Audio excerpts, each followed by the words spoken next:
गंगा मैया किसकी पत्नी है और किसकी पुत्री हैं, आज हम जानने की कोशिश करते हैं। वैसे तो गंगा मैया से जुड़ी अनेक पौराणिक कथाएं मिलती हैं, लेकिन कुछ पौराणिक कथाओं के माध्यम से यह समझने की कोशिश करते हैं कि गंगा मैया किसकी पत्नी है और किसकी पुत्री हैं। कहते हैं कि गंगा देवी के पिता का नाम हिमालय है, जो पार्वती के पिता भी हैं।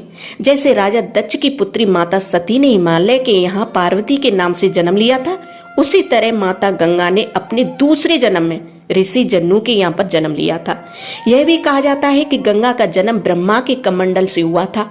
मतलब यह है कि गंगा नामक एक नदी का जन्म एक अन्य कथा के अनुसार ब्रह्मा जी ने विष्णु जी के चरणों को आदर सहित धोआ और उस जल को अपने कमंडल में एकत्र कर लिया।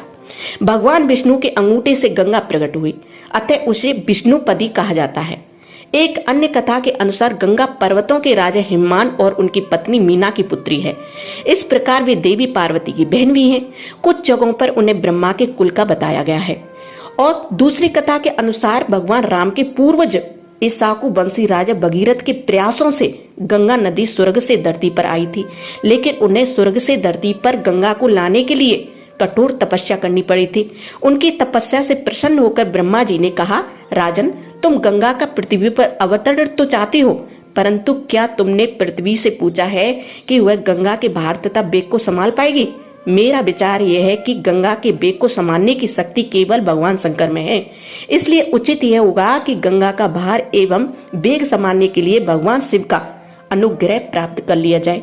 महाराज भगीरथ ने वैसे ही किया। उनकी कठोर तपस्या से प्रसन्न होकर ब्रह्मा जी ने गंगा की धारा को अपने कमंडल से छोड़ा। तब भगवान शंकर ने गंगा की धारा को अपनी जटाओं में समेटकर जटाएं बांध ली। बाद में भगीरथ की आराधना के बाद उन्होंने गंगा को अपनी जटाओं से मुक्त कर दिया। कहते हैं कि ब्रह्मचारिणी गंगा के द्वारा किए गए स्पर्श से ही महादेव ने उन्हें अपनी पत्नी के रूप में स्वीकार किया। पत्नी पुरुष की सेवा करती है, अतः उसका वास पति के हृदय में अथवा चरणों में होता है, किंतु भगवती गंगा शिव के मस्तक पर विराजमान है। भगवान विष्णु के अंगूठे से गंगा प्रकट हुई, अतः उसे विष्णुपदी कहा जाता है। भगवान विष्णु के प्रसाद रूप में शिव ने देवी गंगा का पत्नी के रूप में स्वीकार किया। कहते हैं कि शंकर और पार्वती के पुत्र कार्तिकेय का गर्भ भी देवी गंगा ने धारण किया था। गंगा के पिता भी हिमान है, अतः वो पार्वती की बहन मानी जाती हैं। स्कंद पुराण के अनुसार देवी गंगा कार्तिकेय की सौतेली माता हैं। कार्तिकेय वास्तव में शंकर और पार्वती के एक पुत्र हैं। पार्वती ने अपने शारीरिक मैल से गणेश की छवि का निर्माण किया, लेकिन गंगा के पवित्र जल में डूबने के बाद गणेश जीवित हो उठे। इसलिए कहा जाता है कि गणेश की दो माताएं हैं, पार्वती और गंगा, और इसलिए उन्हें द्विमात्र तथा गंगेय पुत्र भी कहा जाता है। एक कहानी ये कहती है कि ब्रह्मवैवर्त पुराण के अनुसार विष्णु की 3 पत्नियां थीं, जिनकी आपस में बनती नहीं थी। इसलिए उन्होंने केवल लक्ष्मी माँ को ही अपने साथ रखा। गंगा को शिव जी के पास तथा सरस्वती को ब्रह्मा जी के पास भेज दिया। गंगा माँ से जुड़ी एक कहानी यह भी है कि पूर्व जन्म में राजा प्रतीप महाविष थे। ब्रह्मा जी की सेवा में वे उपस्थित थे। उस वक्त गंगा भी वहां पर उपस्थित थी। राजा महाविष गंगा पर मोहित होकर उसे एकटक देखने लगे। गंगा भी उन पर मोहित होकर उन्हें देखने लगी।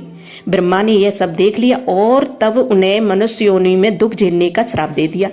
राजा महाविष ने कुरु राजा प्रतीप के रूप में जन्म लिया और उससे पहले गंगा ने ऋषि जन्नू की पुत्री के रूप में जन्म लिया। एक दिन पुत्री की कामना से महाराज प्रतीप गंगा के किनारे तपस्या कर रहे थे। उनके तप, रूप और सौंदर्य पर मोहित होकर गंगा उनकी दाहिनी जंघा पर आकर बैठ गई और कहने लगी, राजन, मैं आपसे विवाह करना चाहती हूँ। मैं जन्नू ऋषि की पुत्री गंगा हूँ। इस पर राजा प्रतीप ने कहा, गंगे, तुम मेरी दाहिनी जंघा पर बैठी हो। दाहिनी जंघा तो पुत्र का प्रतीक है, अतः मैं तुम्हें अपने पुत्र वधू के रूप में स्वीकार कर सकता हूँ। यह सुनकर गंगा वहां से चली गई। जब महाराज प्रतीप को पुत्र की प्राप्ति हुई तो उन्होंने उसका नाम शांतनु रखा और इसी शांतनु से गंगा का विवाह हुआ।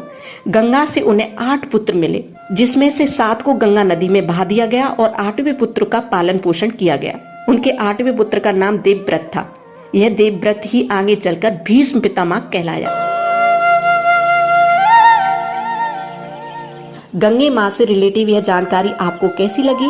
कमेंट बॉक्स में कमेंट करके जरूर बताना और वीडियो को लाइक शेयर सब्सक्राइब जरूर करना। मिलती है ऐसी धार्मिक अगली वीडियो में। तब तक के लिए दोस्तों नमस्कार, राधे राधे।